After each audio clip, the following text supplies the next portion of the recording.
महाराष्ट्र में क्या सचमुच में गिरेगी शिंदे फडणवीस की सरकार? ये सवाल तमाम विपक्षी नेता उठाते नजर आए। नमस्कार, आप सबका स्वागत है हमारे चैनल नेक्स्ट 9 न्यूज पर। मेरा नाम है दीपक गुप्ता।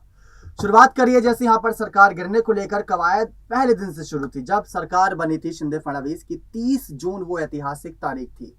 40 विधायकों के समर्थन से, जो कि शिवसेना के 40 विधायक थे और 10 से 12 निर्दलीय विधायक, उनके समर्थन से ये सरकार बनी थी। 164 का आंकड़ा फ्लोर टेस्ट में मिला था। वहीं दूसरी तरफ अगर बात करें तो एनसीपी के नेताओं का खून खोल उठा था ये मामला देखकर। क्यों?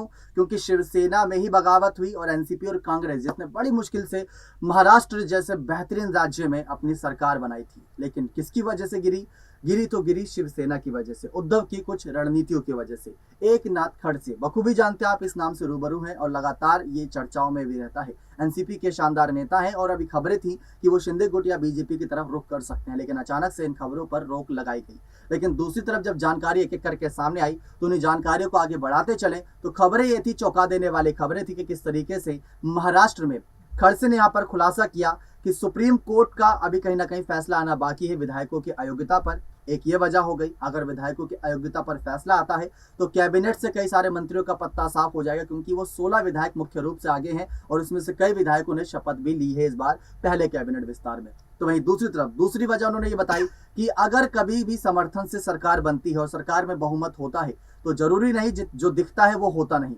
जो होता है वो दिखता नहीं। ये एक कहावत है बहुत पुरानी और यही यहाँ पर महाराष्ट्र में भी लागू होता है कि विधायक भले ही शिंदे के साथ एक मंच पर नजर आते हैं, लेकिन नाराजगी उनके मन में भी कोई ना कोई बात को लेकर होती है।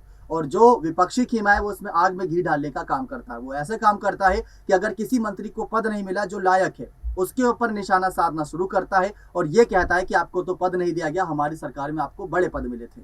ये बात शुरू होती है। फिर वो मंत्री भड़क कर अपने ही मुखिया पर आरोप लगाता है, जैसा कि यहाँ पर शिंदे पर आरोप लगाने की बात सामने आई थी, लेकिन शिंदे ने बखूबी उस पूरे मामले को संभाला और विधायकों के साथ बैठक करके उस पूरे मामले को रफा दफा किया था।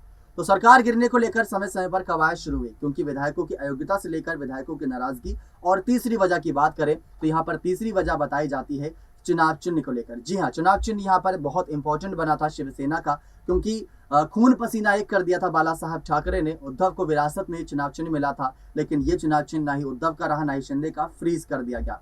शिंदे को अलग चुनाव चिन्ह दिया गया, उद्धव को अलग चुनाव चिन्ह दिया गया, लेकिन उद्धव ठाकरे की गलतियों की वजह से चुनाव चिन्ह छिनता नजर आया। ये बात खड़से ने भी कबूल की थी। उन्होंने कहा कि हर किसी से कुछ ना कुछ गलतियां हो जाती हैं, इसका मतलब ये नहीं आप उसी गलती का फायदा उठाओ। अगर आप पार्टी के आला अधिकारी नेता हो तो आपका फर्ज बनता है कि उन गलतियों को सुधार कर पार्टी को आगे बढ़ाया जाए, ना कि पार्टी से ही बगावत करके उस मुखिया को ही साइडलाइन कर दिया जाए।